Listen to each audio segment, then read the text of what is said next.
Hey, my name is Badass Benny. Welcome to my channel. If you're an ACE, AMAC, or sex human trafficking survivor, you're in the right place. And it won't cost you a penny to like and subscribe and share worldwide. And please leave a comment down below if you have any questions about the videos. Today we're going to talk about medical care. And why medical care is needed, and where to go for medical care, and the medical examination. And so when you arrive, let's say you're at the hospital, you may have more than one sexual assault advocate there. And so if you one advocate will be with the family and friends, and one advocate will be with you. But remember, you always have a right for a sexual assault advocate to be with you when you do the sexual assault kit.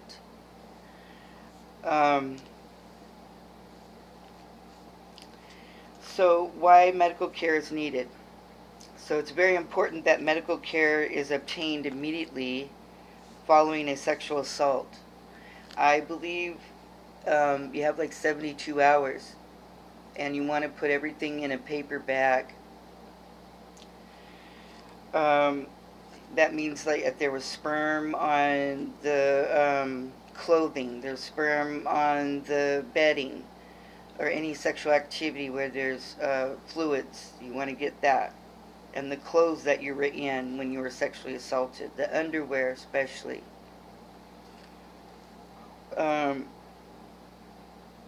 Victims should have a thorough physical examination, even if they had no apparent injuries.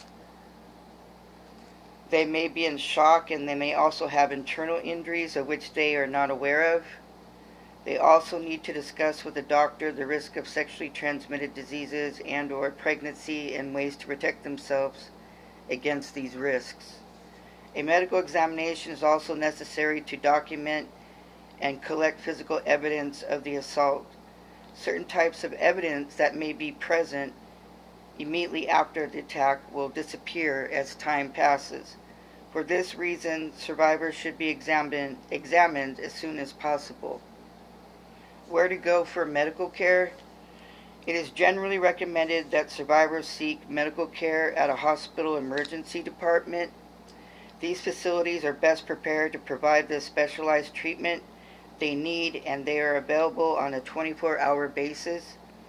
Emergency doctors and nurses receive special training from rape crisis intervention on how to treat survivors of sexual assault, or even any advocate will be trained. They should be sensitive to the survivor's needs and able to answer their questions about physical and emotional effects of the assault.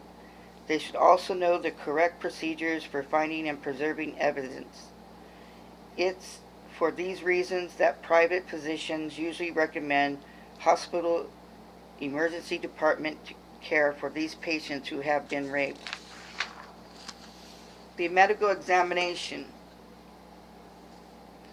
The doctor will usually begin by asking the survivor about his or her general health, menstrual history, and the use of contraception.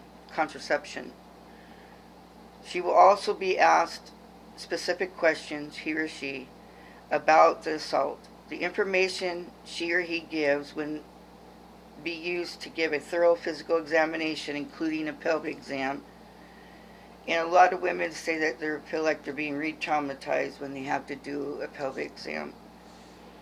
The doctor will look for injuries and other signs that force was used, such as tender areas, marks on the skin, and bruises. They take pictures.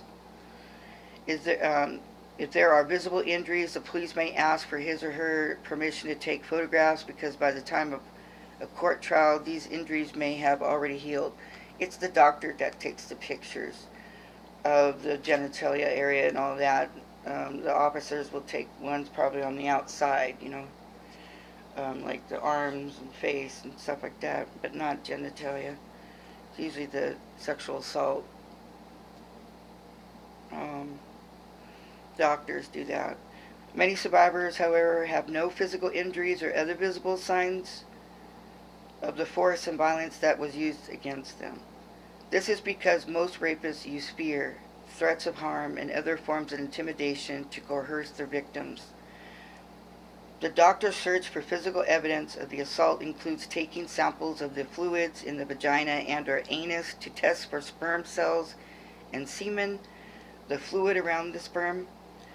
These specimens can be used to identify the blood type of the assailant.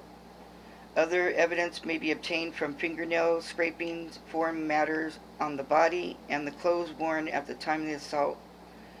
When the survivors consent, the evidence collected is given to law enforcement to send to the crime lab in Sacramento. This is in California.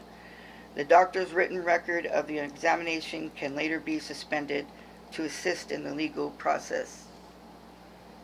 So what are you going to do to take care of yourself today?